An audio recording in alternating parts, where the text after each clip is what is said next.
Did Game of Thrones go too far with Cersei's walk of shame last night?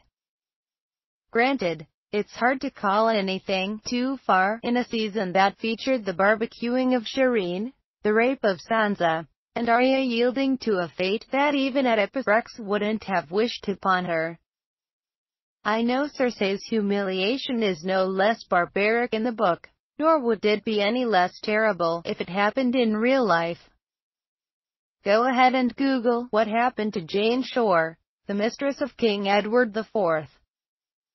Still, as I watched the High Sparrow demand that Cersei strip naked before a mass of angry commoners, force her to walk on bleeding feet as she was pelted with rotten fruit and worse, I couldn't help but feel like this was too much. Maybe it was the pure, visceral brutality of the scene. Although you could argue that other characters have endured worse. Poor Theon. Maybe it was the fact that Cersei's humiliation warranted so much screen time in an episode that saw at other villains such a drawn-out punishment. Remember that Stannis burned his own child alive, and yet he was allowed to die, mercifully, off-screen. Maybe it was the fact that the severity of Cersei's punishment really didn't fit her crimes.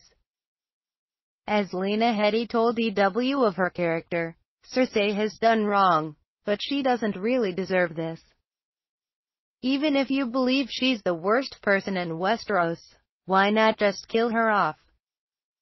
I think what really bothered me is that sexual violence and humiliation have become TV's laziest trick for getting viewers to sympathize with cold female characters.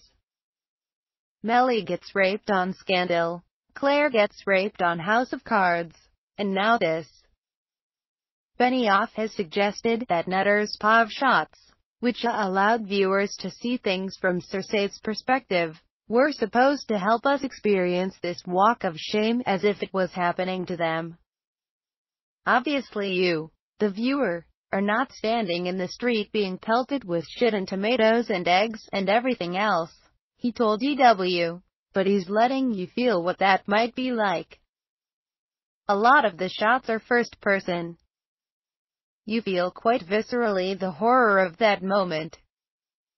And once you've been inside a character's skin, it's very hard to loathe them. Fair enough. But then, why not stick with Cersei's point of view the whole time? Instead, the camera often switched perspective, occasionally lingering too long on Cersei's nakedness. Maybe Nutter was trying to implicate all of us in this shaming. Just like those townspeople, we didn't turn away. We just sat there gawked. If he's going to implicate us, though, he'd better take some responsibility himself. Nutter didn't choose to only shoot Cersei from the neck up, which might have had an even more jarring effect, forcing us to consider what was happening with her mind every step of the way, instead of allowing us a break to consider her body. And remember that the show went to great lengths to get that body in there. Headey worked with a body double, which means the Game of Thrones team had to digitally superimpose another woman's body below Headey's head in every single shot where she appeared to be naked. That's a lot of work, just to allow us to see her stripped bare. Is there a better metaphor for a scene about dehumanizing violence toward women? Think about it. We're literally watching some anonymous woman's naked body, walking around without her head. No, I'm not saying that I'm quitting Game of Thrones. There's too much at stake next season, and I can't wait to see Cersei unleash the mountain on the sparrows and all her other mortal enemies.